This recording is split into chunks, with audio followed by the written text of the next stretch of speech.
பூமியில் வாழ்ந்திருக்கிறார். ஒரு நீதிமானாக இந்த பூமியில் அவர் வாழ்ந்திருக்கிறார். ஒரு குற்றமும் மற்றவர்களால் சொல்ல முடியாத ஒரு பரிசுத்தமானாக சகரியாவும் அவருடைய மனைவியாகிய எலிசபெத்தும் வாழ்ந்தாங்க அப்படின்னு சொல்லி நம்ம வேத புஸ்தகத்தில் வாசிக்கிறோம். அந்த 6ஆம் வசனம் போட்டிருக்குவாருங்க, இருவரும் கர்த்தரிட்ட சகல கற்பனைகளின்படியும் நியமங்களின்படியும் குற்றமற்றவர்களாய் நடந்து தேவனுக்கு முன்பாக நீதி உள்ளவங்களாக இருந்தாங்க அப்படின்னு ஆவியானவர் அங்கே எழுதி வச்சிருக்கிறார். அவர்கள் குற்றமற்றவர்கள், நீதி உள்ளவங்க, வசனத்தின்படி வாழ்ந்தவங்க. ஆனால் வேதம் போட்டிருக்குது அதுக்கு அடுத்த வசனமே, ஆனால் அவங்க என்ன செஞ்சாங்களாம், மலடியாக இருந்தாங்க. 7ஆம் வசனத்திலே போட்டிருக்குவாருங்க, அவங்களுக்கு பிள்ளை இல்லை. அடுத்து போட்டிருக்கு அவங்களுக்கு வயது ஆயிடுச்சு. 3மே போட்டிருக்குது. முதல் வசனத்தில் ஆவியானவர் அவங்களை குறித்து தெளிவாக எழுதிடுறாரு. ஊழியக்கார குடும்பம். அவர் எலிசபெத்தும் ஆசாரிய வம்சத்தை சார்ந்தவங்க தான். அதே மாதிரி தான் இவருமே, சகரியாவுமே ஆசாரிய வம்சத்தை சார்ந்தவர். ஊழியத்தை செய்கிற மக்கள், வேத வசனத்தை நன்கு அறிந்தவர்கள், தேவனை நன்கு புரிந்தவர்கள், பல சத்தியங்களையும் பல வசனங்களையும் பல சம்பவங்களையும் சிறுவயது முதல் கேள்விப்பட்டு வந்தவங்க. அதனால தான் வேதத்தில் பார்க்குறோம் அவங்க ஒரு குறைவற்ற வாழ்க்கையை என்ன செஞ்சுருக்கிறாங்க, வாழ்ந்துருக்கிறாங்க. எந்த மனுஷனாலையும் குறை சொல்ல முடியலை, சாத்தானாலையும் குறை சொல்ல முடியலை. தேவனுக்கு முன்பாகவும் நீதியாக இருந்திருக்கிறாங்க. அப்படி இருந்த அந்த மனிதருடைய வாழ்க்கையில் பாருங்கள், திடீரென்று என்ன செய்து ஒரு குறை இருந்துக்கிட்டே இருக்குது. இவங்களுக்கு குறை, மற்றவங்க பார்வையில் என்ன செய்யுது, எல்லாமே இருக்குது. பட் இவங்க எதிர்பார்க்குற மாதிரி ஒரு எலிசபெத் சொல்கிறாங்க, மற்றவங்க நிந்திக்கிற மாதிரி எங்கள் வாழ்க்கை இருந்துச்சு. எலிசபெத் அதுதான் சொல்கிறாங்க, மற்றவங்க நிந்திக்கிறாங்க, ஆனால் எங்கள் மனசாட்சிக்கு தெரியும் நாங்கள் யார், தேவனுக்கு முன்பாகவும் மனிதர்களுக்கு முன்பாகவும் எல்லா வகையிலையும் குற்றமற்றவர்களாக இருக்கிறோம், நீதி உள்ளவங்களாக இருக்கிறோம். ஆனால் மற்றவர்கள் நிந்திக்கிறதுக்கு எங்கள் வாழ்க்கையில் சில நன்மைகள் நடக்க மாட்டேங்குது. அப்போ தேவ பிள்ளைகளாகிய நீங்களும் நானும் பல நேரத்தில் இப்படிப்பட்ட குழப்பம் நமக்கு வரும். நம்முடைய பாவங்கள் எல்லாம் சிறுவேளை சுமந்து தீர்க்கப்பட்டாயிற்று. நாம் குற்றமற்றவர்களாக கிரியைகளினாலே அல்ல, தேவனுடைய கிருபையினாலே மாறி இருக்கிறோம். நாம் எல்லாமே எல்லா அக்கிரமத்தினின்றும் நீங்களாக்கப்பட்டவர்கள், எல்லா சாபத்தினின்றும் நீங்களாக்கப்பட்டவர்கள். ஆனாலும் நம்முடைய வாழ்க்கையில் ஏதோ ஒரு வகையில் என்ன செய்கிறோம், ஒரு திருப்தி இல்லாத ஒரு இடம் இருக்கிறத பார்க்குறோம். ஒரு திருப்தி இல்லாத ஒரு இடம் இருக்குது. இதைத்தான் எலிசபெத் வாழ்க்கையிலே நம்ம பார்க்குறோம், சகரியாவின் வாழ்க்கையிலே நம்ம பார்க்குறோம். ஆனால் அங்கே வேதம் சொல்லுகிறது, அவங்க அப்படிப்பட்ட சூழ்நிலைகளில் இருக்கும்போது சகரியாவும் எலிசபெத்தும் தேவன் மேலே மனக்கசப்பாக இருக்கலை. அவங்க செய்ய வேண்டிய ஊழியத்தை செஞ்சுக்கிட்டே இருந்தாங்க, அவங்க செய்ய வேண்டிய பணிவிடைகளை செஞ்சுக்கிட்டே இருந்தாங்க, அவங்க போகிற பாதையில் போய்கிட்டே இருந்தாங்க. இங்கே தான் நீங்களும் நானும் ஜெயிக்கணும் அப்படின்னா என்ன செய்ய வேண்டியிருக்கு, இதெல்லாம் விடாமல் இன்னும் கொஞ்சம் உற்சாகமாக கை கொள்ளணும். அது நம்ம நீதியாக இருக்கிறோம், நாம் தேவனுக்கு முன்பாக உண்மையாக இருக்கிறோம், நம்ம பரிசுத்தவான்களாக மாறிட்டோம், நீதிமான்களாக மாறிட்டோம், குற்றமற்றவர்களாக மாறிட்டோம், கரைதரையற்றவர்களாக மாறிட்டோம். ஆனாலும் சில எதிர்பார்த்த அதிசயங்கள் நடக்கலை, சில நன்மைகள் நடக்கலை அப்படின்னு உடனே பொதுவாக யதார்த்தம் மனுஷனுடைய மனசை என்ன செஞ்சிடும், பின்வாங்க ஆரம்பிச்சிடும், சோர்வடைய ஆரம்பிச்சிடும், அல்லது தேவனோடு கூட இருக்கிற உறவை கொஞ்சம் கொஞ்சமாக என்ன செஞ்சிடும், குறைக்க ஆரம்பிச்சிடும். இது மனுஷனுடைய இயல்பு. ஆனால் தேவனை பற்றி நன்கு அறிந்தவர்களுடைய, தேவனை விசுவாசிக்கிறவங்களுடைய இயல்பு என்ன அப்படின்னு பார்த்தீங்கன்னா, இப்படிப்பட்ட நேரங்களில் இன்னும் தேவனை அதிகமாக என்ன செய்யும், தேட துடிக்கும், இன்னும் தேவனை அதிகமாக பற்றி கொள்ள துடிக்கும், இன்னும் அதிகமாக தேவனுடைய இருதயத்தையும் கவருவதற்கு என்னென்ன செய்ய முடியுமோ அத்தனையும் செய்வதற்கு வாஞ்சிக்கும். இப்படி தான் எலிசபெத்தும் சகரியாவை என்ன செஞ்சாங்க, என்ன வேணாலும் பேசிட்டு போங்க. எலிசபெத் சொல்கிறாங்க, எல்லாரும் எங்களை நிந்திச்சாங்க, எங்கள் நிந்தையை கர்த்தர் நீக்கி விட்டார்னு பின்னாடி அவங்க சொல்லுவாங்க. நான் பின்னாடி உங்களுக்கு அந்த வசனத்தை காண்பிக்கிறேன். அப்போ நம்முடைய வாழ்க்கையில் சில நேரத்தில் மனிதர்கள் நிந்திச்ச உடனே நாம் என்ன செஞ்சிடறோம், தேவனோடு இருக்கிற உறவை கொஞ்சம் குறைக்க ஆரம்பிச்சிடுறோம். சில நாம் எதிர்பார்க்கிற சில காரியங்கள் நடக்கலைன்னு உடனே. ஆனால் வேதம் சொல்லுகிறது, நிச்சயமாக தேவன் என்ன செய்கிறார்னா எல்லாத்தையும் செய்கிறவராக இருக்கிறார். எதையுமே அவர் உங்களுக்கு குறையெல்லாம் வைக்க விரும்புறதில்லை, எந்த குறையும் தேவன் உங்களுக்கு கொடுக்க விரும்புறதில்லை. எல்லா குறைவுகளையும் அவர் நிறைவாக்குவேன் தான் நமக்கு வாக்கு பண்ணியிருக்கிறார். தேவனை தேடுகிறவர்களுக்கு ஒரு நன்மையும் குறைவுபடாதுன்னு தான் சொல்லியிருக்கிறார். அது மாத்திரமல்ல, தேவனுடைய வாக்குத்தத்தங்கள் எல்லாம் என்ன செஞ்சிருக்குன்னா நமக்கு நிறைவாய் தருவது தான் அவருடைய வாக்குத்தத்தமாகவே இருக்கிறது. நாம் மீதம் எடுக்கணும், நாம் பிறருக்கு கொடுக்கிறவர்களாக இருக்கணும், நாம் கடன் வாங்குகிறவர்கள் அல்ல கடன் கொடுக்கிறவர்களாக இருக்கணும், நாம் மற்றவர்களுக்கு உதவும் போது கைமாறு கருதாமல் திரும்ப கிடைக்கும் என்ற எண்ணத்தோடு கூட உதவாத அளவுக்கு நாம் பொங்கி வழிகிற பாத்திரங்களாக இருக்கணும்ன்றதான் தேவனுடைய ஆசை, தேவனுடைய நோக்கம். தேவன் அதுக்காகத்தான் நம்மளை தெரிந்து கொண்டு இருக்கிறார். இந்த எலிசபெத்துடைய வாழ்க்கையிலையும் சகரியாவின் வாழ்க்கையிலையும் நம்ம பார்க்கிறோம். அப்படிப்பட்ட சூழ்நிலையில் அவர்கள் என்ன செஞ்சாங்க, அந்த தேவனோடு இருக்கிற ஐக்கியத்தையும் தேவனுக்காக செய்ய வேண்டிய செயல்களையும் தேவனுக்காக அவர்கள் என்னென்னலாம் பணிவிடைகளை செய்தார்களோ அதெல்லாம் விடாமல் செஞ்சுக்கிட்டே தான் இருக்கிறாங்க. அப்போ தேவனுடைய பிள்ளைகளாகிய நாம் சில நேரத்தில் நம்ம எதிர்பார்த்த நேரத்தில் நடக்கலை அப்படின்னு உடனே நாம் என்ன செஞ்சிடக்கூடாது, சோர்வடைஞ்சு பின்வாங்கிடக்கூடாது. இயேசு சொன்னார் பாருங்க, லூக்கா 18ஆம் அதிகாரத்தில் சொல்கிறார் பாருங்க, சோர்ந்து போகாமல் ஜெபம் பண்ணுங்க. லூக்கா 18ஆம் அதிகாரத்தில் இயேசு சொல்கிறார், நீங்கள் சோர்ந்து போகாதீங்க. நீங்கள் கேட்டதும் கிடைக்கலைன்னு உடனே சோர்ந்து போயிடுறீங்க. நீங்கள் எதிர்பார்க்கறது நடக்கலைன்னு உடனே சோர்ந்து போயிடுறீங்க. நீங்கள் விரும்பினது எதிர்பார்த்த நேரங்களில் கை கூடல அப்படின்னு உடனே சோர்ந்து போயிடுறீங்க. இயேசு 18ஆம் அதிகாரத்தில் ஒரு அழகான ஓமையை சொல்லுகிறார். ஒரு பெண்மணி ஒரு அநியாயக்காரன் போய் நீதி கேட்குறாங்க. அவன் தேவனையும் மதிக்காதவன், மனுஷனையும் மதிக்காதவன், தேவனையும் மதிக்காதவன், மனுஷனையும் மதிக்காதவன், அவன்கிட்ட போய் நன்மை எதிர்பார்க்குறாங்க, அவன்கிட்ட போய் தனக்கு நியாயம் கிடைக்குன்னு எதிர்பார்க்குறாங்க. அப்படிப்பட்ட மனுஷன்கிட்ட போய் அவங்க கேட்குறாங்க. ஆனால் அவன் தொடர்ந்து என்ன செய்கிறான், தர தவறுகிறான் அல்லது தர மறுக்கிறான், அவன் அசட்டை பண்ணுகிறான்.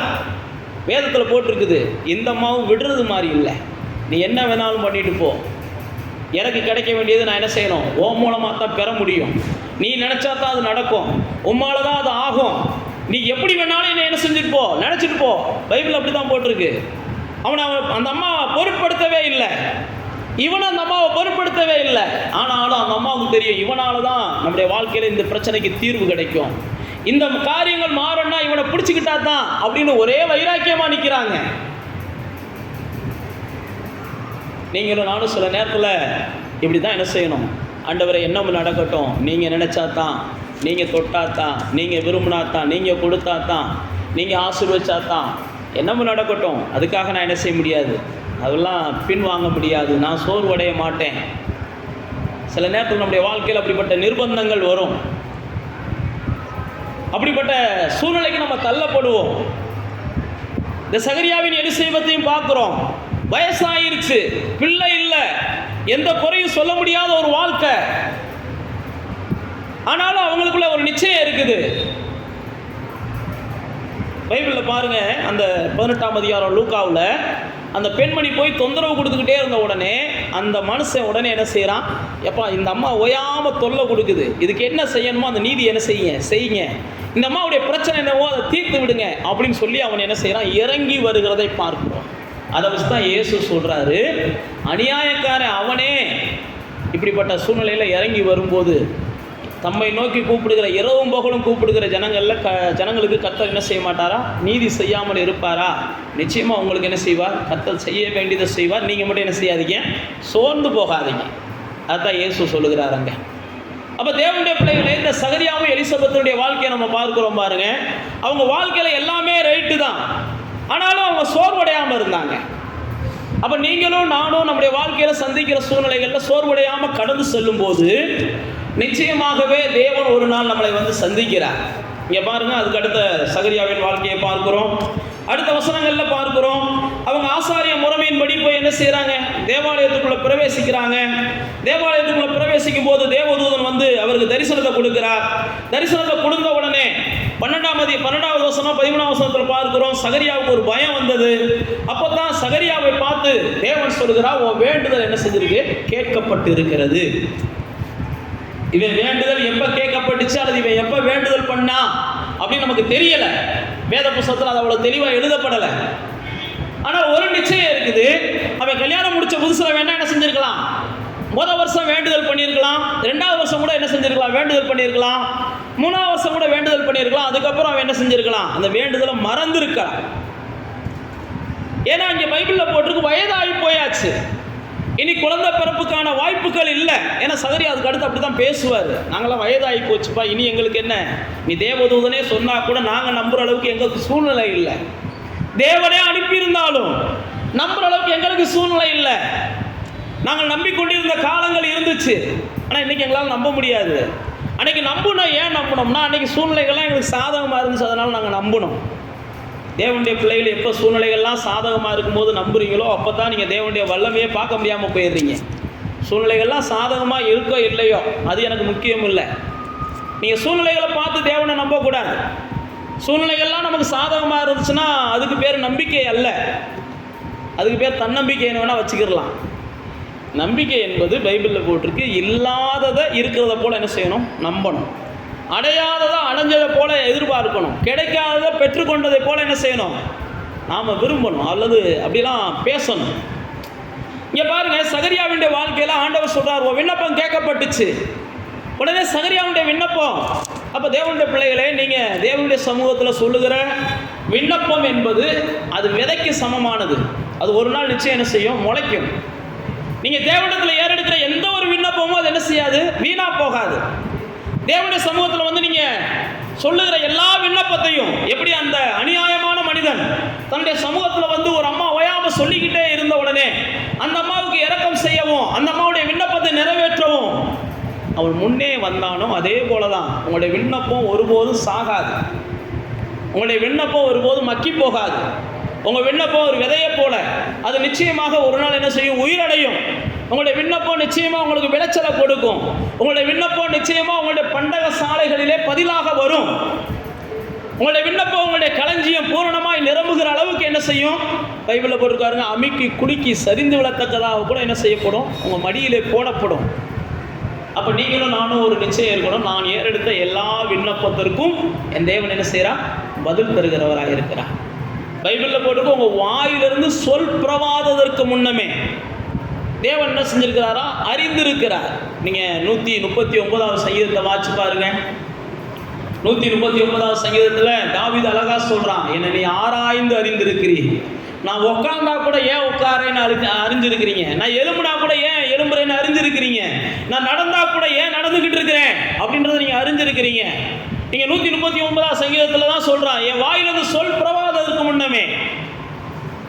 அப்போ நீங்கள் என்னத்துக்காக நடக்கிறீங்க, என்னத்துக்காக நிற்கிறீங்க, என்னத்துக்காக அலைகிறீங்க, என்னத்துக்காக ஓடுறீங்க, எதற்காக கண்ணீர் வடிக்கிறீங்க, எல்லாத்தையும் யார் பார்த்துக்கிட்டு இருக்கா, அவர் பார்த்துக்கிட்டே இருக்கிறார். எதுவுமே அவருக்கு தெரியாமல் அவருக்கு மறைவாக ஒன்றுமே நடக்கலை.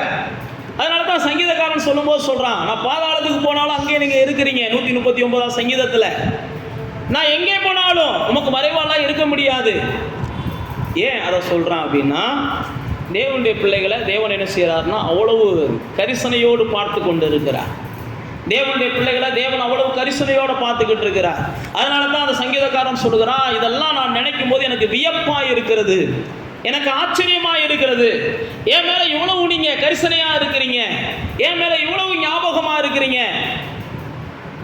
அப்போ தேவனுடைய பிள்ளைகளே, நாம் தேவ சமூகத்தில் ஏறெடுக்கிற விண்ணப்பங்கள், நாம் தேவனுக்கிடத்தில் கேட்கிற விண்ணப்பங்கள், நாம் தேவனுடைய சமூகத்தில் வேண்டும் என்று நாம் அறிக்கையிடுகிற எந்த ஒரு காரியத்தையும் தேவன் என்ன செய்கிறார்னா தர மறுப்பவர் அல்ல. நீங்கள் வேதத்தில் வாசிச்சு பாருங்க, இயேசு வாழ்ந்த நாட்களில் யாராவது ஒரு ஆளுக்கு அவர் தர மறுத்தாரா அப்படின்னு பார்த்தீங்கன்னா யாருக்கும் அவர் எதையும் என்ன செய்யல, தர மறுக்கலை. அநேகர் கூட சிலர் கூட சொன்னாங்க, இவங்க பாவியானவர்கள், இவர்களுக்கு இயேசு தரமாட்டார் அப்படிலாம் நினைச்சாங்க. இவர்கள் பாவியானவர்கள், இயேசு இவர்களுக்கு தரமாட்டார். நம்ம எல்லாருக்கும் தெரியும், சமாரியா பெண் இயேசுடைய சமூகத்துக்கு வர்றாங்க. அதே மாதிரி தான் பாவியான ஸ்திரீ 8ஆம் அதிகாரம் யோவான்ல இயேசுவிடத்தில் கொண்டு வர்றாங்க. யோவான் 8ஆம் அதிகாரத்தில் அந்த பாவியான ஸ்திரீ இயேசுவிடத்தில் கொண்டு வரப்படுகிறாங்க. ஏன் கொண்டு வரப்படுகிறாங்க? இயேசு பாவிகளை என்ன செய்கிறார், ஏதாவது ஒரு வகையில் தண்டிக்கிறதுக்கு வாய்ப்பளிப்பார்னு நினைக்கிறாங்க. இயேசு அந்த இடத்துல கூட அந்த அம்மாவுக்கு என்ன செய்கிறார், வாழ்வளிக்கிறத நம்ம பார்க்கிறோம். இயேசுடைய சமூகத்துக்கு வந்துட்டாங்க. எல்லாரும் ஒருவேளை திட்டலாம், ஆனால் இயேசு என்ன செய்யலாம், அந்த அம்மாவை ஒரு வார்த்தை திட்டலை. எல்லாரும் அந்த அம்மாவுக்கு கல்லை வச்சு எரியணும்னு காத்து கிடக்காங்க. ஆனால் இயேசு ஏன்னா அவருடைய சமூகத்துக்கு கொண்டு வந்துட்டாங்க. இயேசு சமூகத்துக்கு வந்துட்டாங்க. இயேசு சமூகத்துக்கு வந்ததுனால அந்த அம்மாவுக்கு இயேசு என்ன செய்கிறார், மறுவாழ்வை கொடுக்கிறார். மறுவாழ்வை கொடுக்கிறது மாத்திரமல்ல, யாரெல்லாம் தண்டிக்க வேண்டும் என்று காத்து கிடந்தாங்களோ அவங்களெல்லாம் தலை குனிஞ்சு நடக்க வைக்கிறார். நீங்கள் தேவ சமூகத்துக்கு போனதுக்கு அப்புறமும் ஏதாவது ஒரு வகையில் உங்களுக்கு தண்டனை வரணும் அப்படின்னு காத்து கிடக்கிறவங்கள நீங்கள் நல்லா பாருங்கள், உங்களுக்கு முன்னாடி தலை குனிஞ்சு நடக்கிறத நீங்கள் பார்ப்பீங்க. நீங்கள் தேவ சமூகத்துக்கு போயிடுவீங்க, தேவ சமூகத்தில் போய் சார்ந்து கொள்வீங்க. கடந்த நாட்களில் நீங்கள் சில தவறுகளை பண்ணியிருக்கலாம், கடந்த நாட்களில் சில காரியங்களில் நீங்கள் என்ன செஞ்சுருக்கலாம், சரி இருக்கலாம், கடந்த நாட்களில் சில விஷயங்களில் நீங்கள் தவறான முடிவுகளை எடுத்திருக்கலாம், எது வேணாலும் நடந்திருக்கலாம். அதனால் சில வேதனைகளை நீங்கள் பார்த்துருக்கலாம், சில வருத்தங்களை பார்த்துருக்கலாம், சில தோல்விகளை பார்த்துருக்கலாம், சில நஷ்டங்களை பார்த்துருக்கலாம். ஆனாலும் நீங்கள் தேவ சமூகத்துக்கு போயிட்டீங்க அப்படின்னா கர்த்தர் உடனே என்ன செய்கிறார், உங்களுக்காக பரிந்து பேசுகிறவராகவும் உங்கள் பட்சத்தில் நிற்கிறவராகவும் உங்களுக்காக போராடுகிறவரோடு கூட அவர் போராடி அவர்களை என்ன செய்கிறார், தோற்கடிக்கிறவராகவும் இருக்கிறார். அதனால் தேவனுடைய பிள்ளைகளே, உங்களுக்குள்ள ஒரு நிச்சயம் இருக்கணும், நான் தேவனுடைய சமூகத்தில் போய் ஏறெடுக்கிற எல்லா காரியத்தையும், பைபிளில் போட்டிருக்கு பாருங்க, நீதிமான்கள் செய்கிற ஜெபத்தை அவருடைய கண்கள் என்ன செய்தான், கவனித்து கொண்டு இருக்கிறதா, அவருடைய செவிகள் கேட்டுக்கிட்டு இருக்குதான், அவருடைய கண்கள் நீதிமான்கள் மேலே நோக்கமாக இருக்குதான், அவருடைய செவிகள் அவருடைய சத்தத்துக்கு கவனமாக இருக்குதான். நீங்களும் நானும் தேவனுடைய பிள்ளைகள் அல்லது தேவனாலே நீதிமான்களாக்கப்பட்டவர்கள். நமக்குள்ள ஒரு நிச்சயம் இருக்கணும், என் சத்தத்துக்கு அவருடைய செவிகள் என்ன செய்யுது, நம்ம கவனமுள்ளதாக இருக்குது. அப்போ நீங்களும் நானும் ஜெபிக்கிற எந்த ஒரு ஜெபமும் என்ன செய்யாது, வீண் போகாது. நாம் ஏறெடுக்கிற எந்த ஒரு விண்ணப்பமும் வீண் போகாது. நாம் தேவ சமூகத்தில் போய் நிற்கிற எந்த ஒரு காரியமும் பதில் இல்லாமல் போகாது. அப்போ தேவனுடைய பிள்ளைகளாகிய நீங்களும் நானும் நம்முடைய வாழ்க்கையில் என்ன செய்யணும், தேவ சமூகத்தில் போய் நாம் தேவனுடைய இதில் பெற்றுக்கொள்ள வேண்டியதை கேட்கணுமா. இயேசு சொல்கிறாரு, நீங்கள் எதை ஜெபத்தில் கேட்குறீங்களோ அதை பெற்றுக்கொள்வோம் என்று என்ன செய்யுங்க, நீங்கள் விசுவாசிங்க. நீங்கள் கேட்குறத பெற்றுக்கொள்வோம்னு முதல் நீங்கள் விசுவாசிங்க. நீங்களும் நானும் தேவனிடத்தில் கேட்கிறது எதுவோ அதை பெற்றுக்கொள்வோம் அப்படின்ற நிச்சயத்தோடு தேவ சமூகத்துக்கு நாம் என்ன செய்யணும், போகணும். நம்ம எல்லாரும் அப்போஸ்தலர் 10ஆம் அதிகாரத்துக்கு வந்தீங்கன்னா அங்கே கொர்நேலி என்கிற ஒரு மனிதனை குறித்து ஆவியானவர் எழுதி வச்சிருக்கிறார். அந்த கொர்நேலி என்கிற மனிதன் தேவனுடைய மனுஷன் கிடையாது, அல்லது அவன் தேவனை அறிந்தவன் கிடையாது, அவன் தேவனுடைய வம்சத்தில், தேவ பிள்ளைகளுடைய வம்சத்தில் பிறந்தவனும் கிடையாது. பைபிள் பிரகாரம் அவன் ஒரு புறஜாதியான், இயேசுவை அறியாத அல்லது இயேசுவை ஆராதிக்காத வம்சத்தில் பிறந்த ஒரு மனிதன் கொர்நேலி என்கிற மனிதன். அவனை குறித்து நீங்கள் பார்த்தீங்கன்னா, ஆனால் அவன் ஒரு பெரிய தலைவனாக இருக்கிறான், நல்ல பொறுப்பில் இருக்கிறான், நல்ல பதவியில் இருக்கிறான். ஆனாலும் பைபிளில் போட்டுருக்கு அவன் ஜெபிக்கிறவனாக இருந்தான். சில நேரத்தில் பதவிக்கு போயிட்டோம்னா நமக்கு ஜெபிக்க நேரம் கிடைக்க மாட்டேங்குது, பொறுப்புக்கு போயிட்டோம்னா ஜெபிக்க நேரம் கிடைக்க மாட்டேங்குது. சில நேரத்தில் நமக்குள்ள சில வேலைகள் பெருசாக கிடச்சிருச்சு, பதவி பெருசாக கிடச்சிருச்சு, பொருளாதாரம் நமக்கு வளர்ந்துருச்சுன்னா நமக்கு ஜெபிக்க நேரம் கிடைக்க மாட்டேங்குது. ஆனால் இங்கே கொர்நேலியை பார்க்குறோம், அவனுக்கு ஜெபிக்கிறதுல நேரத்தை எப்பயுமே செலவிடுகிறவனாக இருந்தான். நீங்கள் 1ஆம் அதிகாரத்தில் போட்டிருக்கு, 1ஆம் வசனத்தில் போட்டிருக்கு அவன் ஒரு பெரிய தலைவன். 2ஆம் வசனத்தில் போட்டிருக்கு அவன் வீட்டார் அனைவரோடும் கூட தேவனுக்கு பயந்தவனாக இருந்து ஜனங்களுக்கு மிகுந்த தான தர்மங்களை செய்து எப்போதும் தேவனை நோக்கி ஜெபம் பண்ணி கொண்டு இருக்கிறவனாக இருக்கிறான். அதனால தான் இவனை குறித்து வேதத்தில் அங்கே அப்போஸ்தலர் 10ஆம் அதிகாரம் 30ஆம் வசனத்தில் ஆண்டவருடைய தேவதூதன் சொல்கிறாரு, உன் ஜெபம் என்ன செய்து கேட்கப்பட்டுச்சுப்பா அப்படின்னு அங்கே அவர் சொல்லுகிறதை பார்க்கிறோம். 10ஆம் அதிகாரம் 30ஆம் வசனத்தில் உன் ஜெபம் கேட்கப்பட்டுச்சு, நீ தேவ சமூகத்தில் போய் சொன்ன எந்த ஒரு காரியத்தையும் தேவனுடைய விண்ணப்பத்தை கேட்டுட்டு அவன் என்ன செய்ய வேண்டும் என்று சொல்லி பேதுருவின் மூலமாக தேவன் அவனுக்கு என்ன செய்கிறாருன்னா சில ஆலோசனைகளை கொடுக்கிறதை பார்க்கிறோம்.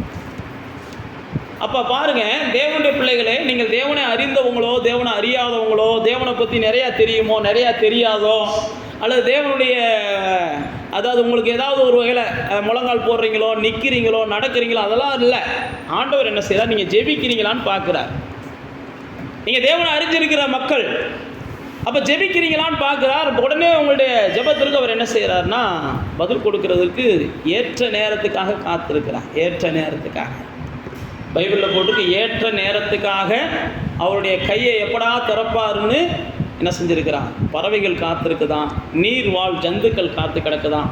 அவர் கையை திறந்தார்னா திருப்தி ஆகலாம், அவர் கையை திறந்தார்னா திருப்தி ஆகலாம், அவர் கையை திறந்தார்னா திருப்தி ஆகலாம்னு சொல்லி காத்திருக்குதான். அப்போ நீங்களும் நானும் நம்முடைய ஜெபங்களில் என்ன செய்யணும்னா நமக்கு வேண்டியதை கேட்கணும், நம்ம கேட்குறத பெற்றுக்கொள்வோம்னு நம்ம நம்பணும். நம்முடைய ஜெபம் ஒருபோது என்ன செய்யாது, வீணாக போகாது. நம்ம ஜெபம் என்பது நம்ம விதைக்கிறோம். அந்த விதைக்கு தேவன் என்ன செய்வார்னா முளைச்சு கனியாவதற்கு ஒரு நாள் குறிச்சிருப்பார். கடலைன்னா அதுக்குன்னு ஒரு நாள் குறிச்சிருக்கார், பனைமரம்னா அதுக்குன்னு ஒரு நாள் குறிச்சிருக்கிறார், வாழை மரம்னா அதுக்குன்னு ஒரு நாள் குறிச்சிருக்கிறார்.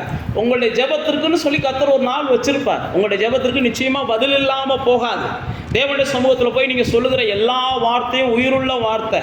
அது தேவ சமூகத்தில் எப்போ பார்த்தாலும் அது என்ன செய்யும், உயிரோடு தான் சுத்திக்கிட்டு இருக்கும். நீங்கள் தேவ சமூகத்தில் போய் பேசுகிற எல்லா வார்த்தையும் ஒரு நாள் எந்த நேரம் உங்களுடைய வாழ்க்கையில் தேவைப்படுமோ அந்த நேரங்களில் அது உயிர் பெற்று உங்களை நோக்கி என்ன செஞ்சிடும், பதிலாக வர ஆரம்பிச்சிடும். அதனால தான் நான் உங்களுக்கு சொல்லுகிறேன், இந்த தேவ சமூகத்துக்கு போய் ஜெபிப்பதை எப்போதும் நீங்கள் தவற விடாதீங்க. சகரியா என்னைக்கோ ஒரு நாள் ஜெபம் பண்ணார். என்னைக்கு ஜெபம் பண்ணார்னு தெரியலை. அவர் எத்தனை ஆண்டுகளுக்கு முன்னாடி ஜெபம் பண்ணாருன்னு தெரியல. ஏன்னா சகரியாவுக்கு பதில் வரும்போது சகரியாவால் அதை ஏற்றுக்கொள்ள முடியல. அந்த பதில் அவரை ஏற்றுக்கிற விரும்பலை. அவரால் ஏற்றுக்கிற முடியாமல் ஆர்கியூமெண்ட் பண்ணுறாரு. சில நேரத்தில் நாம் கூட ஜெபங்களை தேவ சமூகத்தில் சொன்னதை மறந்துடலாம். ஆனால் தேவ சமூகத்தில் சொன்ன நம்முடைய வார்த்தைகள் எல்லாம் என்ன செய்யும், தேவனை சுற்றி ஞாபகப்படுத்திக்கிட்டே இருக்கும். ஒரு நாள் நிச்சயமாக அது உயிர் பெற்று என்ன செய்யும், நமக்கு ஏற்ற நேரத்தில் நம்முடைய நம்மளை நோக்கி அது கடந்து வருகிறதா இருக்கிறது. பாருங்க, கொர்நேலியுவை குறித்து போட்டிருக்குது. அவன் என்ன செய்யறதுன்னே தெரியாது. அவன் பாடு போய் ஜெபம் பண்றான். அவனுக்கு எப்படி ஜெபம் பண்றதுன்னு தெரியாது, எதை வச்சு ஜெபம் பண்றதுன்னு தெரியாது. அவனுக்கு தெரிஞ்சதெல்லாம் பரலோகத்தின் தேவனே அப்படின்னு சொல்லி ஏதோ ஒரு வார்த்தைகளை பயன்படுத்தி ஜெபம் பண்ணிக்கிட்டு இருக்கிறான். ஆனா தேவன் என்ன செய்யறாரு, உன் ஜெபத்தை நான் கேட்டேன்ப்பா, உன் ஜெபம் எனக்கு நினைப்பூட்டுதலாக வந்து நிற்குதுப்பா, உன் ஜெபத்திற்கு பதிலாக நான் என்ன செய்கிறேன், இந்த மாதிரி ஒரு மனுஷன் அனுப்பித்தரேன். உன் வாழ்க்கையை நீ எப்படி வாழணும், எப்படி ஜெபிக்கணும், எப்படி தேவனை அறியணுன்ற காரியங்களை அவன் உனக்கு கற்றுக் கொடுப்பான். பாருங்க, சில நேரத்தில் நீங்களே ஜெபிக்கிறீங்க ஆனால் பதிலை பெற்றுக்கொள்ள முடியலை அப்படின்னா கர்த்தர் பாருங்க, நீங்கள் எப்படியாவது அந்த பதிலை பெற்றுக்கொள்ளணுன்றதுக்காக உங்களுக்கு ஆலோசனை கொடுக்கறதுக்கு யாரையாவது ஒரு ஆள் என்ன செய்கிறா, அனுப்புகிறார். நீங்கள் ஜெபிக்கிறீங்க, வாஞ்சையோடு விருப்பத்தோடு ஜெபிக்கிறீங்க, ஆசையோடு ஜெபிக்கிறீங்க, ஆனால் பதிலை பெற்றுக்கொள்ள முடியலை. ஏன்னா உங்களுக்கு வழிமுறைகள் தெரியாததுனால, எப்படி என்ன ஏதுன்னு தெரியாததுனால குழப்பத்திலேயே என்ன செய்கிறீங்க. ஆனாலும் விடாமல் ஜெபிச்சுக்கிட்டு இருக்கிறீங்க. பைபிள் அப்படி தான் போட்டிருக்கு, கொர்நேலி விடாமல் ஜெபித்து கொண்டே இருந்தான். ஆனால் தேவன் என்ன செஞ்சாரா, உடனே இந்த மாதிரி பேதுரு தரிசனத்தை கொடுக்குறாரு, கொர்நேலியையும் தரிசனத்தை கொடுக்குறாரு. ரெண்டு பேரும் ஒருத்தருக்கு ஒருத்தர் சந்திக்கக்கூடிய கிருபை ஆண்டவர் செய்கிறார். ரெண்டு பேரும் சந்தித்ததனுடைய விளைவு என்ன ஆகுதுன்னா, கொர்நேலி வீட்டில் இருந்த எல்லாருக்கும் வெளிச்சம் கிடைக்க ஆரம்பிக்குது. உங்களுடைய ஒருவருடைய ஜெபம் ஒரு நாள் வரும்போது உங்கள் குடும்பத்துக்கே அது என்ன செய்யுது.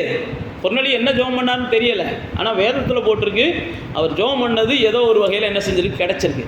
ஒருவேளை அவர் பரிசுத்த ஆவிக்காக ஜெபம் பண்ணாரா, ஒருவேளை தன்னுடைய குடும்ப ரட்சிப்புக்காக ஜெபம் பண்ணாரா, தன்னுடைய உறவினர்களுடைய ரட்சிப்புக்காக ஜெபம் பண்ணாரா. ஏன்னா புறஜாதிகளுடைய எழுப்புதல் இங்கேருந்து தான் ஆரம்பிக்குது. புறஜாதிகள் மத்தியில் கிறிஸ்தவம் இங்கேருந்து தான் துவங்க ஆரம்பிக்குது. இதுக்கப்புறம் தான் புறஜாதிகள் மத்தியில் விரிவாக என்ன செய்யுது, கிறிஸ்தவம் வளர ஆரம்பிக்கிறது. அப்போ ஒருவேளை கொர்நேலி என்ன ஜெபம் பண்ணாருன்னு தெரியலை. புறஜாதிகளும் இயேசுவை அறிந்து கொள்ளணும், புறஜாதிகளும் இயேசுவின் மூலமாக மீட்பை சந்திக்கணும்னு ஒருவேளை விரும்பினாரான்னு தெரியல. ஆனால் வேத புஸ்தகத்தில் எழுதப்பட்டிருக்கு, அவருடைய ஜெபத்திற்கு பதில் என்ன கிடைச்சிச்சு அப்படின்னா, அவங்க குடும்பத்தாரெல்லாம் மனம் திரும்பினாங்க, அவங்க உறவினர்கள்லாம் பரிசுத்தாவின் அபிஷேகத்தை பெற்றுக்கொண்டாங்க. அந்த குடும்பத்தில் இருந்த எல்லாரும் அன்னையிலேருந்து என்ன செஞ்சாங்க, இயேசுவை தெய்வமாகவும் இரட்சகராகவும் ஏற்றுக்கொண்டதை நம்ம வேதத்தில் வாசிக்கிறோம். அப்போ உங்களுடைய ஜெபம் எதுவோ, ஒருவேளை ஜெபிக்க தெரிய விதங்களில் ஜெபம் பண்ணுறீங்களோ இல்லையோ, ஆனால் கர்த்தர் என்ன செய்கிறார், அதை கவனித்து அதை முறைப்படுத்துகிறார். எல்லாத்தையும் சரி பண்ணுறார். அதை முறைப்படுத்துவதற்கு தேவன் சில பரிசுத்தவான்களை உங்களுக்கு பயன்படுத்துகிறார். ஒருவேளை நீங்கள் சில ஜெபங்களுக்கு சில நேரத்தில் பதில் இல்லாமே இருக்கும். ஏன் அப்படின்னா சில காரியங்கள் முறையாக உங்களுக்கு கையாள தெரியலை. அப்போ முறையாக கையாள தெரியலன்றதுனால கர்த்தர் என்ன செய்கிறார், சில பரிசுத்தவான்களுக்கு தரிசனத்தை கொடுத்து உங்கள்கிட்ட அனுப்புகிறார். சில பரிசுத்தவான்களே உங்களுக்கு தரிசனத்தில் காண்பித்து அவர்கள்ட்ட போய் ஆலோசனை கேட்க சொல்கிறார். இப்படி தான் பேதுரு வந்து சொல்கிறார். ஏன்னா வேதத்தில் போட்டிருக்கு, நீங்கள் என்ன செய்யணும், எதை செஞ்சாலும் ஒழுங்கும் கிரமமாக செய்யணுமா, எதை செஞ்சாலும் ஒழுங்கும் கிரமமாக செய்யணுமா. அது மட்டும் இல்லை, பைபிளில் போட்டிருக்கு, நீங்கள் சட்டத்தின்படி யுத்தம் செய்யலைன்னா முடிசூட்டப்பட மாட்டீங்க அப்படின்னு பைபிளில் போட்டிருக்கு. அதாவது சின்ன பிள்ளையாக இருக்கும்போது நீங்கள் வேறு கொஞ்சம் அப்படியே கொஞ்சம் வளர வளர உங்களுக்குன்னு தெரிஞ்சு சில காரியங்களை கர்த்தர் என்ன செய்கிறான்னா, ஞானமான செயல்களை உங்கள்கிட்ட எதிர்பார்க்கிறார். சில பக்குவமான செயல்களை கர்த்தர் எதிர்பார்க்கிறார். அதற்காகத்தான் சில பரிசுத்தவான்களை உங்களுக்கு போதகர்களாக கர்த்தர் நியமிக்கிறார். அதற்காகத்தான் சில பரிசுத்தவான்களை கர்த்தர் உங்களுக்கு தலைவர்களாக நியமிக்கிறார். அதனால தான் நீங்கள் என்ன செய்யணும், வாழ்க்கையில் அப்படியே உங்களுடைய பயணம் வெற்றிகரமானதாக இருக்கணும் அப்படின்னு கர்த்தர் ஆசைப்படுகிறார். இங்கே பாருங்கள், சகரியாவுடைய ஜெபத்தை கர்த்தர் கேட்டதே மாதிரி இங்கே கொர்நேலியு ஜெபத்தையும் கர்த்தர் கேட்குறார். கொர்நேலியின் ஜெபத்தையும் கேட்டுட்டு கர்த்தர் என்ன செய்கிறார்? கொர்நேலியு என்ன விரும்பினானோ அதை அவனுக்கு தருகிறார். சகரியா என்ன விரும்பினானோ கர்த்தர் அவனுக்கு தருகிறார். அப்போ உங்கள் ஜெபத்தில் நீங்கள் என்ன விரும்புகிறீங்களோ அதை கர்த்தர் என்ன செய்கிறார்? உங்களுக்கு தர்றார். சகரியா விரும்பினது தனக்கு ஒரு குழந்தை வேணும்னு விரும்பி இருக்கிறார். ஜெபத்துக்கான பதிலை வச்சு நம்ம கண்டுபிடிச்சிக்கிறோம், வேற ஒன்றும் இல்லை. சகரியா என்ன ஜெபம் பண்ணார் நமக்கு வேதத்தில் இல்லை, ஆனால் அவர் கிடைச்ச பதில் என்ன செஞ்சிச்சு? எப்பா உனக்கு குழந்தை கிடைக்க போகுது, இதுதான் பதில். அப்போ சகரியா எதுக்காகத்தான் ஜெபம் பண்ணியிருப்பார்? குழந்தைக்காகத்தான் ஜெபம் பண்ணியிருப்பார். அதனால் குழந்தைக்காக ஜெபம் பண்ணுறவங்க நம்ம சபையில் இருக்கிறாங்க, அவங்களுக்காக நீங்கள் ஜெபம் பண்ணுங்க. எப்படியாவது ஆண்டவர் சீக்கிரம் என்ன செய்யணும்? பதிலை கொடுக்கணும். அதே மாதிரி தான் கொர்நேலியு எதுக்காக ஜெபம் பண்ணாருன்னு தெரியல, ஆனால் பதில் என்ன செஞ்சுருக்குது? அவருடைய குடும்பம் மனம் திரும்பணும், அவங்க குடும்பம் அபிஷேகம் பெறணும், குடும்பம் பரிசுத்தாவின் வல்லமையை பெறணும். அப்போ நீங்கள் எதுக்காக ஜெபம் பண்ணுறீங்களோ அதுக்கான பதிலை கர்த்தர் என்ன செய்கிறார்? தருகிறார்.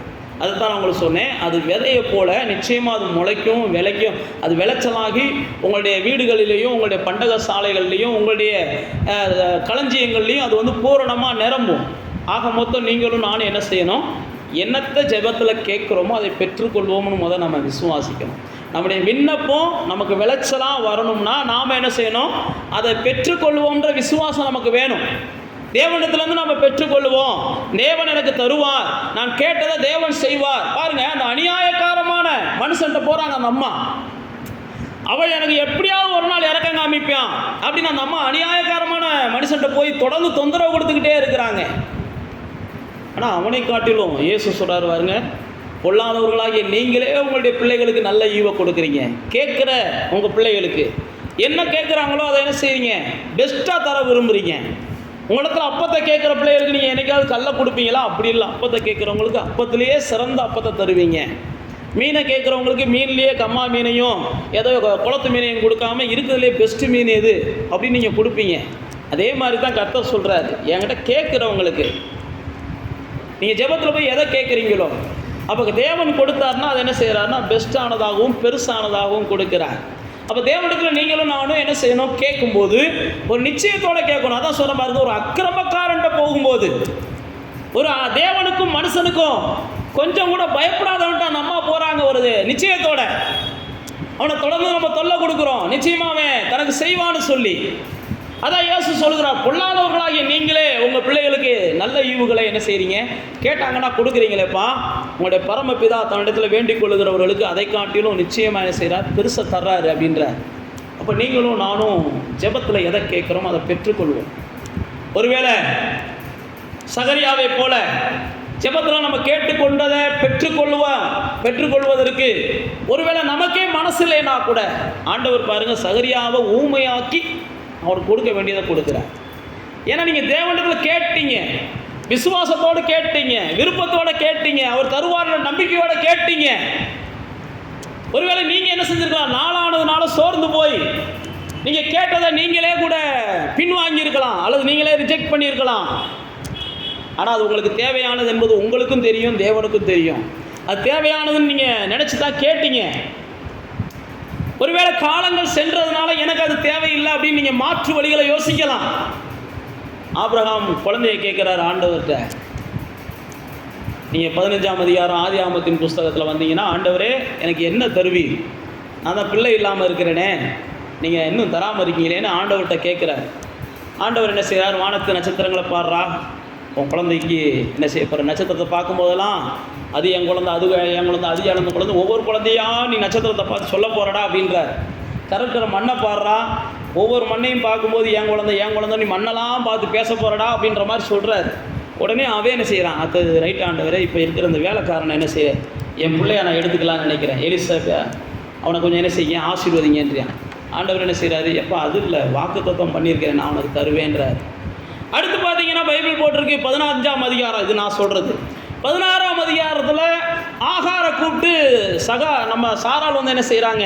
இல்லைப்பா நம்மளுக்கு வம்சம் வரட்டும், தேவன் சொன்ன வார்த்தை நிறைவேறப்போ பார்த்துக்குருவோம். நிறைவேறுமானு தெரியலை. நம்மளுடைய 75 வயசில் வந்தோம், இப்போ என்ன செஞ்சிருச்சு? 100 வயசு ஆக போகுது. அதனால் வேண்டாம் வா போவோம் அப்படின்னு சாராள் சொல்கிறாங்க. பைபிளில் போட்டிருக்கு, ஆபிரகாம் சாராள் பேச்சை கேட்டு என்ன செய்கிறாரு, ஒரு குழந்தைய பெற்றெடுத்துக்கிட்டார். உடனே ஆண்டவர்னு சொல்கிறாரு, இந்த குழந்தைய நான் என்ன செய்யலை, ஆமாம் நான் இதை ஏற்றுக்கிற முடியாது, நான் உனக்குன்னு வச்சுருக்கிறது வேற, ஐயோ அப்படின்னு தான். அப்போ தான் என்ன செய்கிறார், ஆபிரகாம் சொல்கிறாரு, இஸ்மவேல் உமக்கு முன்பாக பிழைப்பானாக. உடனே ஆண்டவர் சொல்கிறார், இவனும் பிழைப்பான், வேறு வழி இல்லை, இவனையும் பிழைக்க வைக்கிறேன், அப்படி தான் பேசுவார். உனக்காக இவனையும் நான் ஆசீர்வதிக்கிறேன், ஆனாலும் நான் கொடுக்க வேண்டியது வேறு, நான் கொடுக்க வேண்டியது வேறு. ஏன் நான் உங்களுக்கு சொல்கிறேன்னா, சில நேரத்தில் நம்ம பதில்கள் தாமதமான உடனே நம்மளா சின்ன சின்ன விஷயங்களை, அல்பமான விஷயங்களை பதிலாக எடுத்துக்கிட்டு திருப்தியாக நினைப்போம். சின்ன சின்ன விஷயங்களை திருப்தியாக நம்மை நாமே திருப்தியாக்கி கொள்ள நினைப்போம்.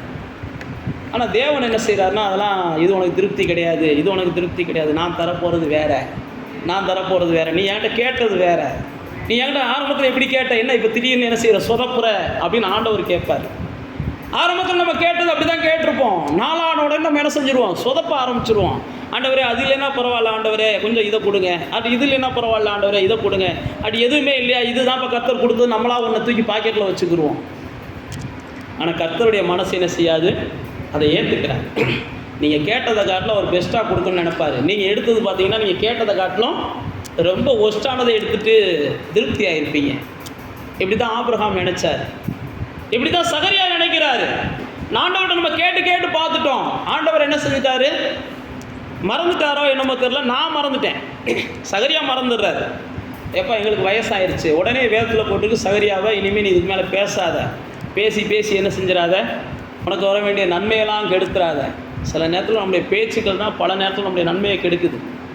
பைபிளில் போட்டிருக்கு, அப்படி தான் போட்டிருக்கு, அவிசுவாசமான வார்த்தைகளை பேசுகிறது, தேவனை மட்டுப்படுத்தி பேசுகிறது, தேவனை ஏதாவது ஒரு வகையில் என்ன செய்யுது, ஆமாங்க மற்ற தெய்வங்களை காட்டிலும் அற்பமாக நினச்சி பேசுகிறது. இதெல்லாம் சில நேரத்தில் மல்கியாவில் வாசித்து பார்த்தீங்கன்னா, உங்கள் வார்த்தைகளினாலே என்னை நீங்கள் வருத்தப்படுத்துகிறீங்கன்னா ஆண்டவர் தன்னுடைய ஜனத்தை பார்த்து சொல்லுவார், உங்கள் வார்த்தைகள் என்னை வருத்தப்படுத்துது அப்படின்னு. ஏன் நான் உங்களுக்கு சொல்லுகிறேன்னா, இப்போ பாருங்கள், சகரியா உடனே ஆண்டவர் சொல்கிறாரு, உனக்கு ஒரு விண்ணப்பம் கேட்கப்பட்டுச்சுன்னா சகரியா என்ன செஞ்சுருக்கணும், சந்தோஷப்பட்டிருக்கணும். இப்போ சகரியாவுக்கு தெரியாதா, ஆபிரகாம் இப்படி தான் இருந்தால் ஆண்டவர் ஆபிரகாமுக்கு கொடுத்தாருன்னு சகரியாவுக்கு தெரிஞ்சாதா? வேதத்தை நல்லா தெரிஞ்சவன், ஒரு ஊழியக்காரன், ஊழியக்கார குடும்பத்தில் வம்சத்தில் வந்தவன், அவன் போய் ஆண்டவர்கிட்ட வாக்குவாதம் பண்ணலாமா? ஆண்டவர் எதையும் செய்யக்கூடியவர் அவன் சொல்லக்கூடியவன். ஆனால் அவன் பாருங்க, அந்த இடத்துல ஆண்டவருடைய தேவனுடைய தூதர்கிட்ட வாக்குவாதம் பண்ணுறான். சில நேரத்தை சொல்லுவாங்க பாருங்கள், அவங்களுக்கு வந்தால் தான் பாஸ்டர் அந்த வேதனையும் வழியும் தெரியும், நீங்கள் வாட்டி கணத்தையும் பேசுவீங்க அப்படின்னு சொல்லுவாங்க பாருங்கள். அப்படி தான் சகரியாவும் பேசுகிறார். ஆபிரகாமுக்கு வந்தது அவன் இது ரைட்டு, எனக்கு அதே மாதிரி வந்துச்சுன்னா நான் ஏற்றுக்கிற முடியுமான்ற மாதிரி சகரியா பேசுகிறாரு.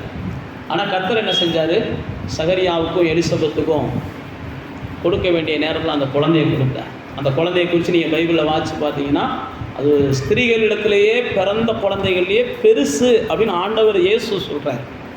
ஸ்திரீகளிடத்தில் பிறந்த குழந்தைகள்லேயே யார் தான் பெரிய குழந்தையா? ஆமாம், யோவான் ஸ்நானகன் தான் இயேசுவே சொல்லுகிறார். அப்போ சகரியாவும் எலிசபெத்தும் உண்மையும் உத்தமமாக இருந்தாங்க.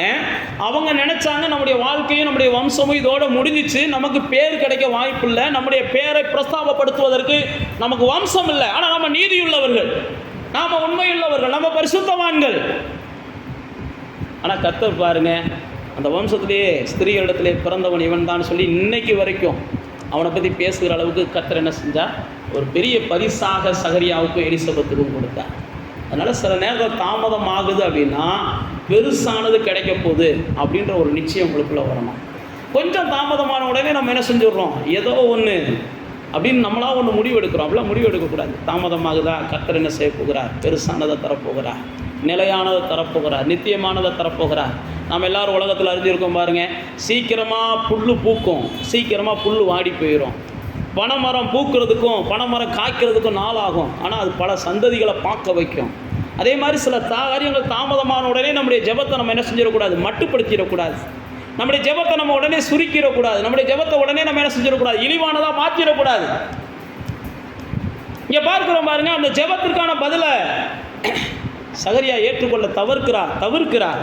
ஆனால் கர்த்தர் என்ன செய்கிறார், சகரியாவுக்கு கொடுக்குறார். அதுக்கப்புறம் பார்த்தா சகரியா தேவனை பயங்கரமாக மகிமைப்படுத்துவார். அதுக்கப்புறம் சகரியா தேவனை பயங்கரமாக மகிமைப்படுத்துவார். கர்த்தாவே அப்படின்னு சொல்லி பெரிய சந்தோஷப்படுவார். அவருடைய நாவின் கட்டுக்களை கர்த்தர் அவிழ்த்து விடுவார். உனக்கு போகிற குழந்தை அது என்ன செய்ய போகுது, உனக்கு சந்தோஷத்தையும் மகிழ்ச்சியும் தரப்போகுது. ஆண்டவர் சொல்லும்போது அதான் சொல்லுவார், உனக்கு சந்தோஷம் மகிழ்ச்சியும் தரப்போகுது. அப்போ தேவனுடைய பிள்ளைகளே, நானும் நீங்களும் ஒரு நிச்சயம் நமக்குள்ளே இருக்கணும். என்னது, நான் கேட்குற எந்த விண்ணப்பமும் ஒரு நாள் எனக்கு என்ன செய்யும், மடியில் வந்து கொட்டப்படும், மடியில் வந்து கொடுக்கப்படும். என் விண்ணப்பம் ஒன்றும் வீண் போகாது. நான் தேவனிடத்தில் ஏறெடுக்கிற எந்த ஒரு விண்ணப்பமும் வீண் போகாது.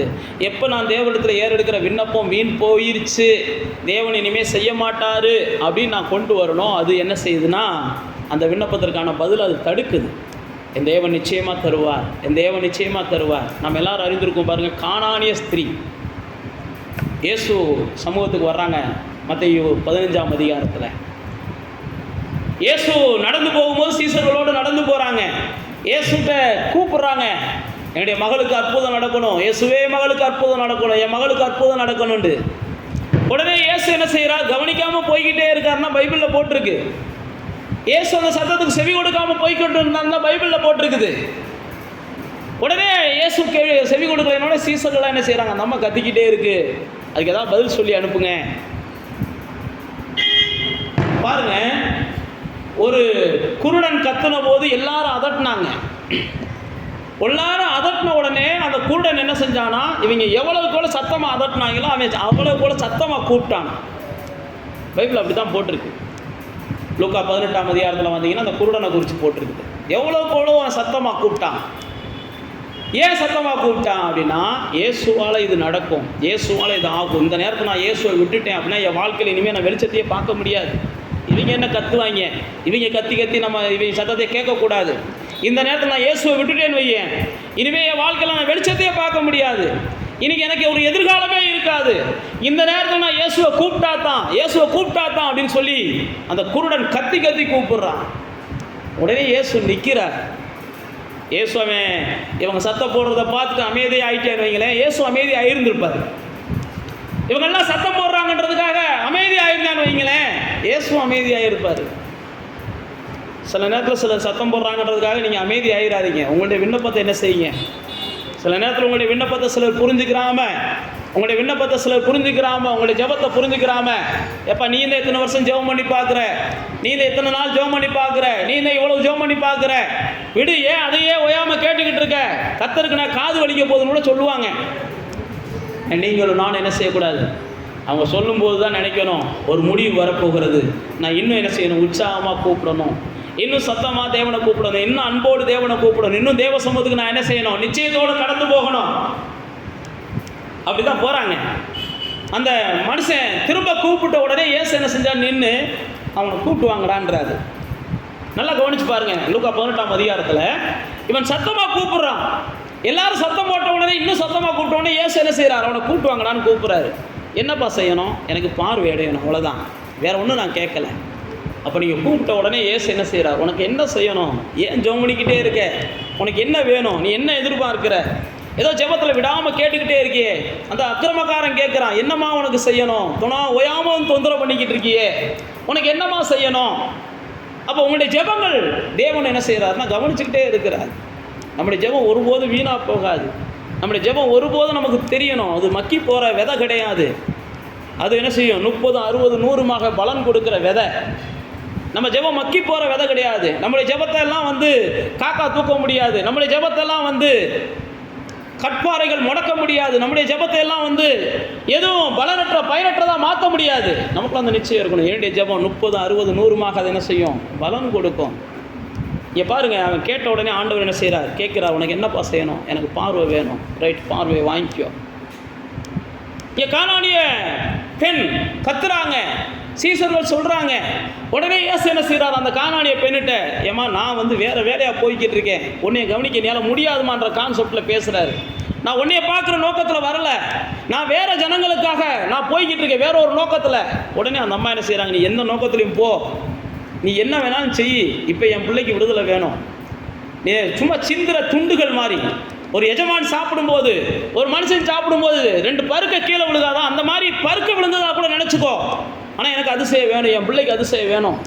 உடனே இயேசு என்ன செய்கிறார், ஏமா உன் விசுவாசம் பெருசுமா, போ, உன் பிள்ளை நல்லா இருக்குன்றார்.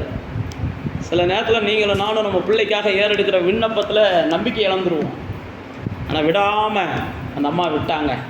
ஆண்டவர் சொல்கிறார், உன் பிள்ளை பிழைச்சிக்கிறோம் போ, உன் பிள்ளை நல்லா இருக்கும் போ, உன் வம்சம் நல்லா இருக்கும் போ. நீங்கள் ஏறெடுக்கிற விண்ணப்பம் ஒருவேளை உங்களுக்கு நம்பிக்கை இழந்துடலாம், என் பிள்ளைக்காக ஏறெடுத்தேன் ஒன்றும் நடக்கலையே பாஸ்டர் அப்படின்னு நீங்கள் ஒருவேளை நினைக்கலாம். நான் மறுபடியும் சொல்லுகிறேன், உங்கள் விண்ணப்பம் என்ன செய்யும்?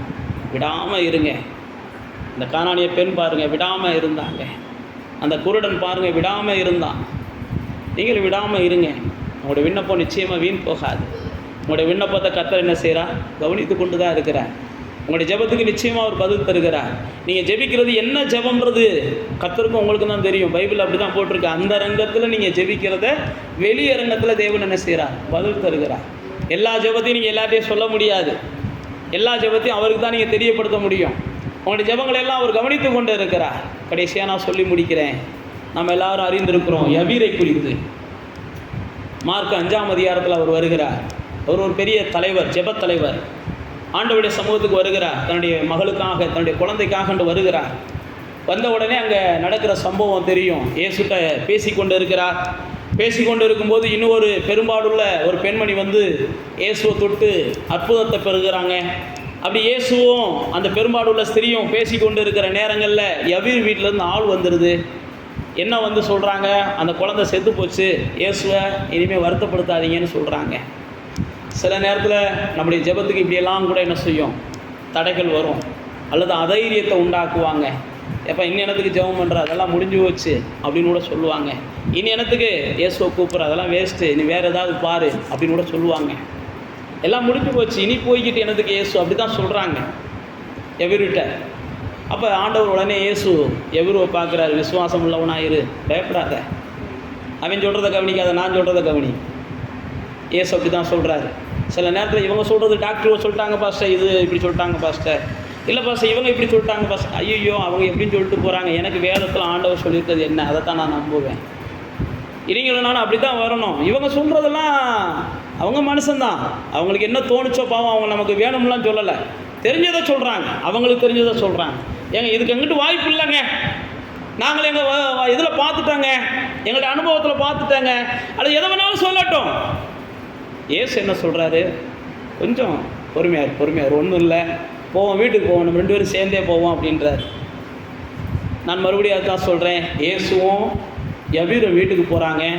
யாரெல்லாம் ஆகாதுன்னு சொன்னாங்களோ அவங்கெல்லாம் சிரிக்கிறாங்க. பைபிள் அப்படி தான் போட்டிருக்குது. எல்லாம் முடிஞ்சதுக்கப்புறம் இங்கே எனத்துக்கு இயேசு வந்தார், இனி என்ன செய்ய போகிறார் இயேசு? ஆனால் யவீர் இயேசுகிட்ட வந்து கேட்டான், என் பிள்ளை நல்லா இருக்கணும், நீங்கள் வாங்கன்ட்டு. நீங்கள் ஆண்டவர்கிட்ட போய் கேட்டதுக்கப்புறம் எதிர்மறையான எத்தனை முடிவுகளும் வரட்டும். கவனிக்கிறீங்களா? நீங்கள் ஆண்டவர்கிட்ட போய் விண்ணப்பம் கேட்டுறீங்க, ஆனால் நீங்கள் கேட்ட விண்ணப்பத்துக்கு எதிர்மறையாகவே எல்லாம் நடக்குது. நான் ஜோம் பண்ணது இதை ஜோம் பண்ணுறேன் பாஸ்டர், நடக்கிறதுக்குலாம் எதிராகவே நடக்குது பாஸ்டர் அப்படின்னு நீங்கள் ஒருவேளை நினைக்கலாம். நான் ஜோம் பண்ணதுக்கு எதிராகவே நடக்குது. அப்பயும் நீங்கள் புரிஞ்சுக்கிறணும், ஜோம் பண்ணதுக்கு எதிராக என்ன வேணாலும் நடக்கட்டும், நான் ஜோம் பண்ணது தான் முடிவாக இருக்கும். நான் என்ன ஜெபத்தில் கேட்டேனோ அதுதான் எனக்கு என்ன செய்யும்? முடிவாக இருக்கும். அதுக்கிடையில் நடக்கிறதெல்லாம் நான் கண்டுக்கிற மாட்டேன்னு நீங்கள் நில்லுங்க. யவீர் பாருங்க அப்படி தான் நிற்கிறாரு. அதுக்கடையில் என்ன வேணாலும் நடக்கட்டும், யார் வேணாலும் சொல்லட்டும், சிரிக்கிறவன் சிரிக்கட்டும், தாரதப்பட்ட காரியங்கள்லாம் வந்து கூட தாரதப்பட்ட அடிச்சுட்டு போகட்டும். ஆனால் இயேசுகிட்ட நான் வந்து என்ன கேட்டனோ அதை இயேசு எனக்கு தருவார். யவீர் அப்படியே நிற்கிறான். இயேசுக்கு நான் என்ன கேட்டனோ அது எனக்கு இயேசு தருவார். அதே போல் தான் இயேசு என்ன செஞ்சா? யவீர் மகளை போய் தூக்கி விட்டு அதிசயமாக யவீர் கையில் ஒப்படைச்சார். அதனால் உங்களுடைய ஜெபத்திற்கு நீங்கள் தேவனிடத்தில் என்ன கேட்குறீங்களோ, ஒருவேளை நீங்கள் ஜெபம் பண்ணிட்டு போகிறீங்க, ஆஸ்பத்திரிக்கு போனோன்னு நீங்கள் ஜெபம் பண்ணதுக்கு எதிர்மாறாக உங்களுக்கு ரிப்போர்ட்டை கூட கொடுக்கலாம். ரிப்போர்ட்டை பார்த்த உடனே நீங்கள் என்ன செஞ்சிடக்கூடாது, ஐயோ நம்ம ஜெபம் பண்ண ரிப்போர்ட்டுக்கு ஆப்போசிட்டாக இருக்குது அப்படின்னு சொல்லி ரிப்போர்ட்டை நம்பக்கூடாது. நான் ஜெபத்தில் கேட்டதான் நடக்கும்னு நீங்கள் என்ன செய்யணும்? நம்பணும். இதெல்லாம் கர்த்தர் உங்கள்கிட்ட எதிர்பார்க்குறார். நீங்கள் கர்த்தரை அறிஞ்சிருக்கிற மக்கள், கர்த்தரை ஆராதிக்கிற மக்கள், உங்களுக்குள்ள ஒரு நிச்சயம் இருக்கணும். சகரியா பாருங்க, என்ன ஜெபத்தை கேட்டார்னு தெரியல, ஆனால் ஆண்டவர் பதில் கொடுத்த போது அவரால் அதை அக்செப்ட் பண்ண முடியல. ஆனாலும் கர்த்தர் அவருக்கு பதிலை கொடுத்தா. நீ கேட்டுட்டு அவ்வளோதான், நீ விரும்புறியோ விரும்பலையோ, உங்கள்கிட்ட அன்னைக்கு கேட்குறப்ப விசுவாசம் இருந்திருக்கலாம், இன்னைக்கு பதிலை பெறுவதற்கு அவிசுவாசம் இருக்கலாம். ஆனால் நான் வந்து நீ கேட்குறப்ப விசுவாசத்தோடு கேட்ட பார்த்தியா, அதுக்காக நான் பதிலை கொடுக்குறேன், அவ்வளோதான். இப்போ வந்து அவிசுவாசம் இருக்கலாம். கர்த்தர் ரொம்ப நல்லவர், நீங்கள் கேட்கும் போது விசுவாசத்தோடு கேட்டீங்க, ஆனால் நாளானது உங்களை அவிசுவாசத்துக்குள்ளே கொண்டு போயிருக்கலாம். ஆனால் நீங்கள் கேட்டது விசுவாசத்தோட, அன்னைக்கு எப்படி இருந்தீங்களோ அதுக்குரிய பலனை கர்த்தர் என்ன செஞ்சால் அந்த சகரியாவுக்கு கொடுத்தா. நான் மறுபடியும் உங்களுக்கு சொல்லி முடிக்கிறேன். உங்களுடைய ஜெபத்தில் எதை கேட்குறீங்களோ அதை நீங்கள் பெற்றுக்கொள்ளுவீர்கள் அப்படின்ற நிச்சயத்தோடு இருங்க. ஆண்டவருடைய சமூகத்துக்கு அப்படியே கடந்து வாங்க. ஒருவேளை இது வரைக்கும் உங்களுடைய ஜெபம் வீணாக போயிடுச்சுன்னு நீங்கள் நினச்சிங்கன்னா அது வீண் போகலைன்னு ஆவியானவர் உங்கள்கிட்ட ஞாபகப்படுத்துகிறேன். ஒருவேளை உங்கள் ஜெபம் வீணாக போச்சு, இது வரைக்கும் நான் ஜெபம் பண்ணி பார்த்துட்டேன், நடக்கலை பாஸ்டர், அதனால் நான் இப்போ ஜெபிக்கிறதே விட்டுட்டேன், அதுக்காக ஓ அப்படின்னு ஒரு வேளை நீங்கள் முடிவு எடுத்துருக்கலாம். ஆண்டவர் உங்களுக்கு சொல்லுகிறார், அந்த ஜெபம் அதெல்லாம் வீணாலாம் போகலை, அது நிச்சயமாக ஒரு நாள் முளைக்கும், நிச்சயமாக உங்கள் கையில் ஒரு நாள் கிடைக்கும். உங்களுடைய ஜெபத்திற்கு கர்த்தர் பதில் தருகிறார். உங்களுடைய ஜெபம் ஒருபோதும் உங்களை ஏமாற்றாது. உங்களுடைய ஜெபம் ஒருபோதும் தோற்று போகாது, உங்களை தோற்கடிக்காது. நீங்கள் ஜெபத்தில் கேட்டுக்கொண்டதையெல்லாம் பெற்றுக்கொள்வீர்கள். தேவனுடைய சமூகத்தில் கேட்டுக்கொண்டதையெல்லாம் பெற்றுக்கொள்வீர்கள். ஒருவேளை பெற்றுக்கொள்வதற்கான சூழ்நிலைகள் உங்களுக்கு இல்லைன்றதுனால நீங்கள் சோர்ந்து போயிருக்கலாம். ஆனாலும் ஆண்டவர் ரொம்ப நல்லது. சகரியா சோர்வடைஞ்சிருந்தாலும் அவனுக்கு கொடுத்தார். எலிசபெத் சோர்வடைந்திருந்தாலும் கர்த்தர் கொடுத்தார். ஒருவேளை உங்களுடைய விசுவாசம் குறைஞ்சு போயிருந்தாலும் நீங்கள் விசுவாசத்தோடு ஏறெடுத்த விண்ணப்பத்திற்கு கர்த்தர் பதில் தருகிறதை பார்க்கிறோம். அந்த கானானிய பெண்ணை போல, அல்லது அந்த குருடர்களைப் போல, அல்லது யவிருவை போல நீங்கள் தேவ சமூகத்துக்கு வரீங்க. தேவ சமூகத்துக்கு வரும்போது சில நேரத்தில் உங்களுக்கு சாத்தியமில்லாத பதில்கள் வந்தாலும் நீங்கள் ஜெபத்தில் எதை கேட்குறீங்களோ அதுதான் எனக்கு கிடைக்கும்னு நீங்கள் நம்புங்க. நான் ஜெபத்தில் எதை கேட்குறேனோ அதுதான் எனக்கு கிடைக்கும்னு நம்புங்க. அன்னால் பாருங்கள், எனக்கு ஒரு ஆண் பிள்ளையை தாங்கன்னு கேட்டாங்க. எனக்கு ஒரு ஆண் பிள்ளையை கொடுங்கன்னு அண்ணால் கேட்டாங்க. உடனே அங்கே இருந்த ஏலி இலக்காரமாக பேசினார் அண்ணால. ஏமா இப்படி கேவலப்படுத்துறன்ற மாதிரி பேசுகிறாரு. ஆனால் அண்ணாலோ, நான் மனசஞ்சலத்தோடு வருத்தத்தோடு இருக்கிறேன். வெளியில் இருக்கிறவங்க தான் என்னை வருத்தப்படுத்துகிறாங்கன்னு ஆலயத்துக்கு வர்றேன், இங்கே ஆலயத்தில் இருக்கிறவங்களையும் என்னை வருத்தப்படுத்துகிறீங்களே அப்படின்னு அவங்க நினைக்கிறாங்க. சில நேரத்தில் அப்படிலாம் நடக்கும். வெளியில் தான் எல்லாரும் நம்மளை வேதனைப்படுத்துகிறாங்க, ஆலயத்துக்காவது போனால் நிம்மதியாக இருக்கும்னு வந்தால் ஆலயத்துலேயும் சில நேரத்தில் நம்மளை வேதனைப்படுத்துறதுக்கு சிலர் இருப்பாங்க. ஏடிய மாதிரி சில நேரத்தில் ஊழியக்காரங்க கூட இருப்பாங்க. ஆனால் அண்ணாள் புரிய வைக்கிறாங்க. உடனே ஏலி என்ன செய்கிறாரு, ஆண்டவர் நீ கேட்டதை கொடுப்பாருமா, சந்தோஷமாக போ அப்படின்னு சொல்லியிருக்காரு. வேதம் சொல்கிறது. அதுக்கப்புறம் அந்த அம்மா துக்கமுகமாகவே இல்லையா. ஆண்டவர் நான் கேட்டதை கொடுப்பேன், தேவனும் சொல்லிட்டார், ஊழியக்காரரும் சொல்லிட்டார், இனி நான் துக்கமுகமாக இருக்க மாட்டேன் அப்படின்னு இருந்தாங்க. அடுத்த ஆண்டுக்குள்ளாகவே கற்பம் தரிக்கும்படி கர்த்தர் கிருபை பாராட்டினார். அதே போல் நீங்கள் என்ன செய்யுங்க, தேவனிடத்தில் நான் கேட்டுக்கொண்டதை தேவன் எனக்கு தருவார் அப்படின்னு நான் தேவன் சொன்னதையே நான் நம்புகிறேன், இந்த ஊழியக்காரன் சொன்னதை நம்புகிறேன்னு சொல்லி நிச்சயத்தோடு கடந்து போங்க. கர்த்தர் நிச்சயமாக உங்களுக்கு பதில் தருவார். தள்ளாட விடவில்லையே,